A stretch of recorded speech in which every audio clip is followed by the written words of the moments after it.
So what is the idea of a sportsman? I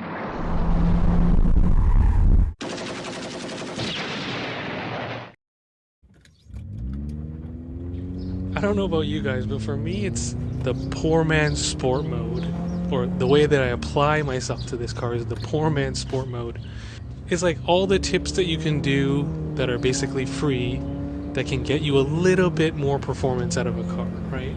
People driving these cars typically just want a comfortable drive, to get you to from A to B, right?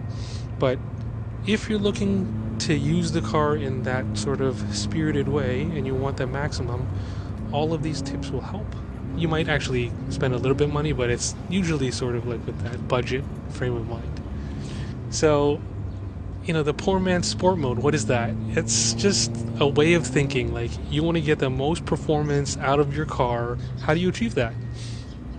I think one of the first tips that I got, which happened chance be from a female Subaru driver, she let me know that, by pressing that VDC traction control button that's like on the left side of your steering wheel, it kind of like disables the nanny in the car and allows you to kind of toss it around a little bit more, which makes for a more sporty drive, right? So that's the first, poor man's sport mode, right? Just hit that VDC button, disable the traction control, quote unquote disable it, and let the car, go into corners. And the other tip that I got was that by pressing that VDC button, disable traction control button, you also unlock the highest RPMs for the engine. I don't know about manuals, because manuals probably just, you can rev it until past red line, but in the CVT's case, the ECU or the TCU locks the RPMs to, on my FB20 it's a 6,000 RPM lock, right? But if you press that VDC button, you can get an extra 232 RPMs in my case, so 6,232. I think that's the highest that I've recorded, but it may change for other people, but yeah, you get that extra top end, right? And that's what you're looking for, a high revving, naturally aspirated engine, right? Okay, so that's the poor man's sport mode, right? Like, what else can you do? I just mentioned one earlier, which was roll your windows down, right? Roll your windows down. You can lower their center of gravity and therefore have a better handling car, if you're looking for that. The other things are, try to use as few accessories as possible. So that may come as your ventilation in your car, like turn off your fans, turn off the heat, turn off the air conditioning, right? Actually, a note about heat. If your car is overheated, you can use the interior heating vents to displace some of the engine bay temperatures.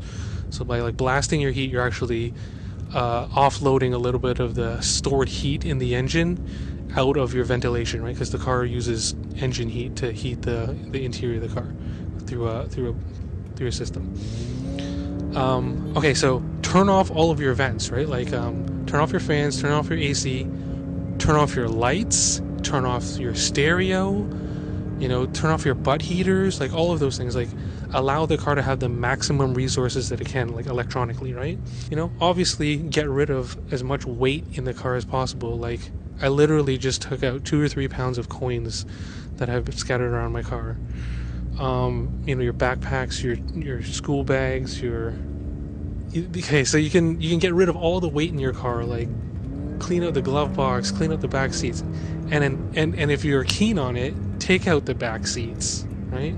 The back seats have at least 25, 35 pounds worth of weight, 40 pounds worth of weight, right? You can also remove your spare, get light. That's what I always say, get light, the better power to weight ratio.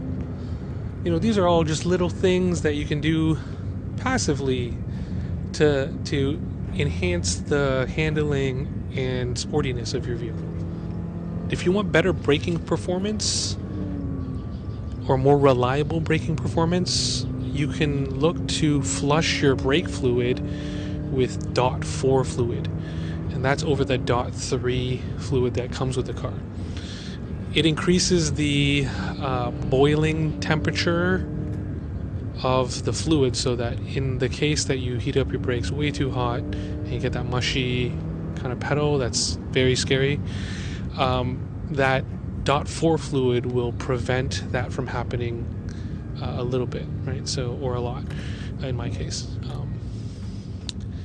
Part of my poor man sport mode, poor man's mentality, I have a poor man's big brake kit upgrade, which utilizes just an OEM part, the Crosstrek's front rotor caliper brackets.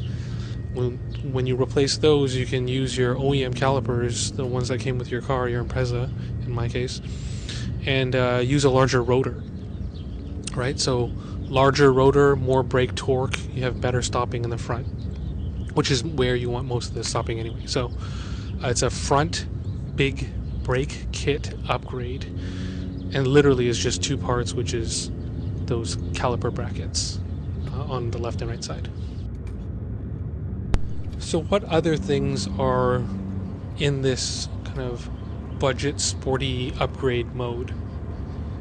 I've talked about it before. That rear sway bar is always in the first upgrade that I did to this car that really just made me want to start upgrading the car, right? Once I put the rear sway bar in, and that takes a little bit of, you need some ramps and a couple of tools, and you can do it, right? For those people that are not as mechanically inclined, that's probably a good way to get into modifying cars, is just look at that rear sway bar and see if you can change it out, right? But that rear sway bar is a good one. It's a very economical upgrade. It's only $100 if you can do the work yourself, and it's a good place to learn, right? So a lot of the performance concerns from these vehicles typically comes from heat, and if you can protect your car from heat, that's like a good, longevity, reliability, performance, endurance kind of upgrade. And the most simple one that I can think of is when you get your oil changed and you live in like a warmer climate, is upgrade your oil to 5W30. These engines were spec'd to use it in different parts of the world, but in North America and Canada and parts of other regions where it's cold, they give it a 0.820, right? So it gives you a little bit more heat protection, right? Like long-term heat protection. 5W30 oil, I use it in my car, and I have for the last, 6 years, so it's fine. It's good.